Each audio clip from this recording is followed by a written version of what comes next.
Baik, bismillahirrahmanirrahim. Assalamualaikum warahmatullahi wabarakatuh. Baik, teman-teman. Perkenalkan nama saya Arya Trisulistyo dengan NIM 2117101010106. Pada kesempatan kali ini saya akan mempresentasikan dari jurnal yang saya kumpulkan, yaitu jurnal yang berjudul Dual Modification of Cassava Starch Using Physical Treatment for Production of Triggering Stabilizer, di mana jurnal ini membahas terkait dengan proses preparasi nanopartikel pati singkong melalui dua modifikasi fisik dan karakterisasinya untuk aplikasi triggering emulsi. Baik, next. Kemudian terkait dengan mengapa teknologi nano ini digunakan. Eh, Baik, untuk bagian pertama ini yaitu bagian introduction, di mana eh, untuk pati pada dasarnya, pati singkong dalam bentuk alaminya itu memiliki ukuran partikel yang cukup besar, permukaan yang halus dan sifat yang sangat hidrofilik. Sehingga dengan adanya karakter ini membuat pati tidak begitu efektif ketika digunakan sebagai stabilizer emulsi minyak ke air.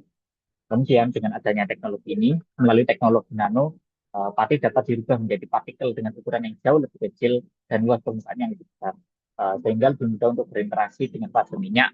Selain itu, nanopartikel bisa memiliki sifat permukaan yang lebih hidrofilik, sehingga dapat menempel kuat pada permukaan atau pada permukaan minyak ke air. Kemudian pendekatan ini sangat bermanfaat karena dapat menjadi alternatif surfaktan sintesis, sehingga lebih aman, lebih natural dan cocok untuk aplikasi pangan seperti pembawa flavor dan sistem pengantaran beraktif. Kemudian untuk slide berikutnya adalah teknologi preparasi nanomaterial, di mana pada penelitian ini atau pada jurnal ini, penelitian ini itu menggunakan pendekatan dual modification atau dua tahap modifikasi fisik untuk memproduksi nanopartikel pati singkong. eh, ya, nanopartikel pati singkong.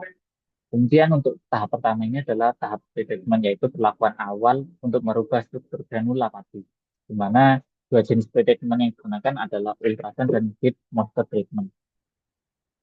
Kemudian adalah tahap kedua, di mana tahap kedua ini merupakan nanoprecipitation, yaitu proses pengendapan pati untuk membentuk nanopartikel, di mana untuk hasil akhirnya ada tiga jenis nanopartikel, yaitu NSNP, USNP, HSNP, di mana sesuai perlakuan awal yang diberikan. Kemudian berikutnya adalah terkait dengan reparasi atau pre-treatmentnya.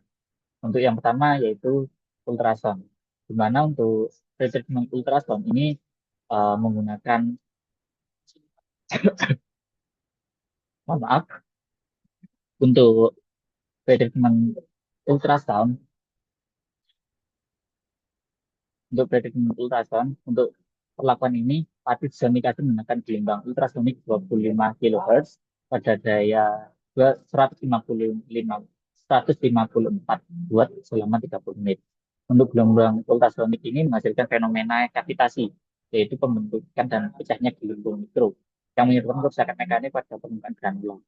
Kemudian hal ini membuat granula pati menjadi sedikit terpecah dan lebih besar. Namun untuk efeknya tidak terlalu kuat, sehingga ukuran nanopartikel yang dihasilkan masih memiliki distribusi yang cukup lebar. Untuk hasil nanopartikel dan perlakuan ini disebut USMP. Kemudian yaitu treatment dengan heat moisture treatment atau HMT. Pada perlakuan kedua ini adalah HMT yang merupakan modifikasi pati pada kadar air rendah sekitar 20%, di mana kemudian dipanaskan pada suhu 130 derajat Celcius selama 4 jam. Proses ini menyebabkan reorganisasi struktur internal pati dan menurunkan kristalinitas sebagian dari patinya. Kemudian untuk perubahan ini membuat pati lebih mudah diproses menjadi nanopartikel dengan ukuran yang lebih kecil dan lebih homogen pada saat melalui tahap nanoprecipitation. Untuk hasil nanopartikel dari perlakuan ini disebut HSNP, dan di dalam penelitian terbukti sebagai sampel yang uh, paling unggul dalam penelitian atau dalam jurnal ini. Kemudian untuk berikutnya yaitu proses dari nanoprecipitation.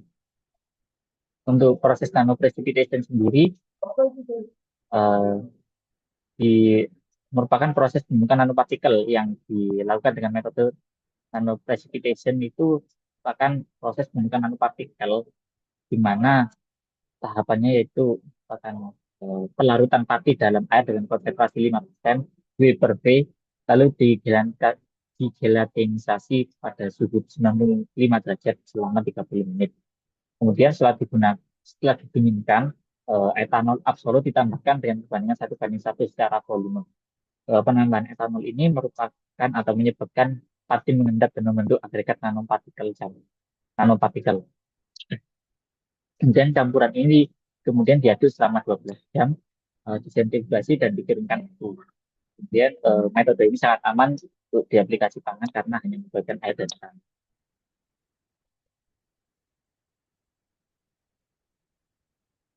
Selanjutnya terkait dengan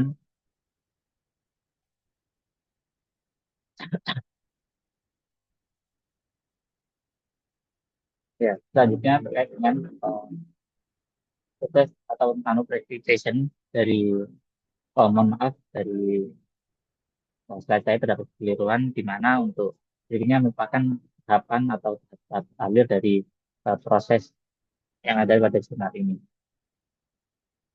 Di mana untuk dari diagram alir ini merupakan ringkasan atau alur proses dari preparasi, di mana pretreatment menggunakan ultrasound atau KMT, kemudian gelarisasi pati, penambahan etanol sebagai antisolvent, preparasi nanopartikel, sentrifugasi, dan freeze dry menjadi SNP. Ini adalah alur yang sederhana namun efektif untuk menghasilkan nanopartikel pati substrate.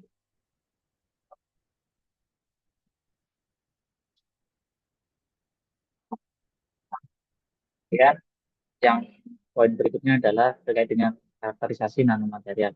Di mana untuk karakterisasi nanomaterial ini terdapat 8 poin yang bisa dijelaskan. Untuk di mana terkait dengan teknik karakterisasi nanomaterial ini digunakan untuk memastikan sifat atau kualitas dari nanopartikel yang dihasilkan, di mana berbagai teknik karakterisasi digunakan. Yang saya jelaskan tadi terdapat 8 poin. Untuk yang pertama adalah SEM, digunakan untuk melihat bentuk dan permukaan partikel. Kemudian TEM untuk mengonfirmasi ukuran nanopartikel, DLS untuk mengetahui ukuran rata-rata homogenitasnya, dan terakhir atau yang keempat ada data potensial yang digunakan untuk eh, melihat stabilitas muatan permukaan.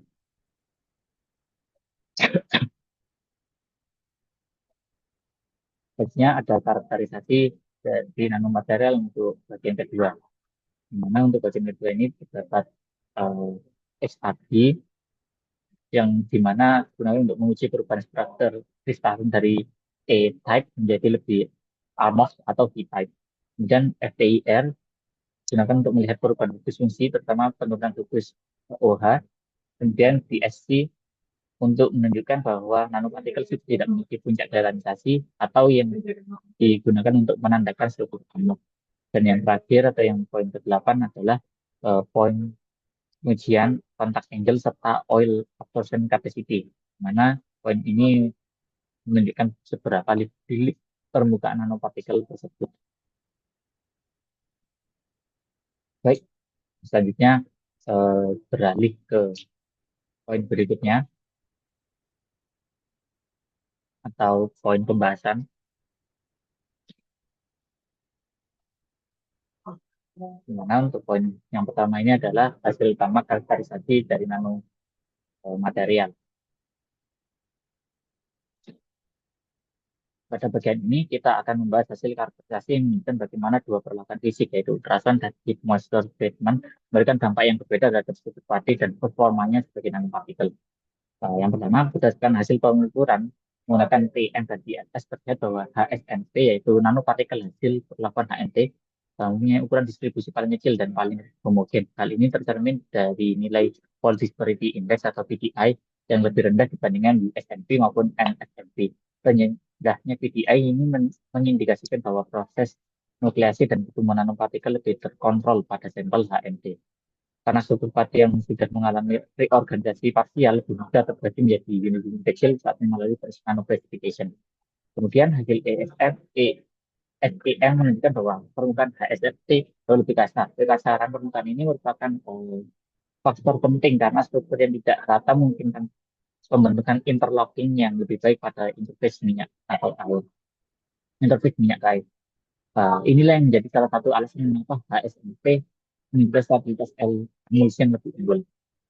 Selanjutnya, hasil ekstraksi mengonfirmasi bahwa ketiga jenis nanopartikel memiliki pola amorf yang lebih dominan dibandingkan salin. Hilangnya puncak detanisasi pada uji PSC juga menegaskan bahwa struktur benda partil telah rusak, yang merupakan ciri utama nanopartikel padi. Struktur amorf ini meningkatkan fleksibilitas molekuler sehingga memungkinkan partikel untuk lebih mudah beradaptasi pada antar emisi. Kemudian pada poin FPR menunjukkan perubahan signifikan terhadap pada intensitas gugus kuota. Penurunan intensitas ini mengindikasikan berkurangnya interaksi hidrogen internal sehingga permukaan partikel menjadi lebih hidrofob. Kemudian perubahan ini sangat menentukan untuk aplikasi Pickering stabilization karena partikel dengan sifat permukaan semi hidrofob memiliki kemampuan absorpsi energi yang baik. Terakhir, nilai contact angle dan oil absorption capacity pada ASNP meningkat cukup signifikan dibandingkan dengan sampah lainnya. Peningkatan ini menunjukkan bahwa perlakuan HMT tidak hanya mengubah ukuran partikel, tapi juga mengubah sifat permukaan partikel menjadi lebih sesuai untuk aplikasi emulsifikasi. Dan kemudian untuk selanjutnya adalah terkait dengan pembahasan mengenai stabilitas emulsi atau sebagai aplikasi dari Pickering emulsion itu sendiri.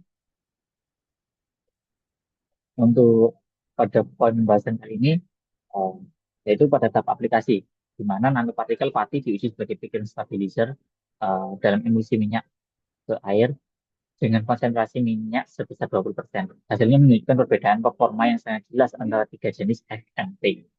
HSMT pada konsentrasi 4% mampu menghasilkan emulsi stabil setidaknya selama 7 hari tanpa adanya fase pemisahan yang signifikan.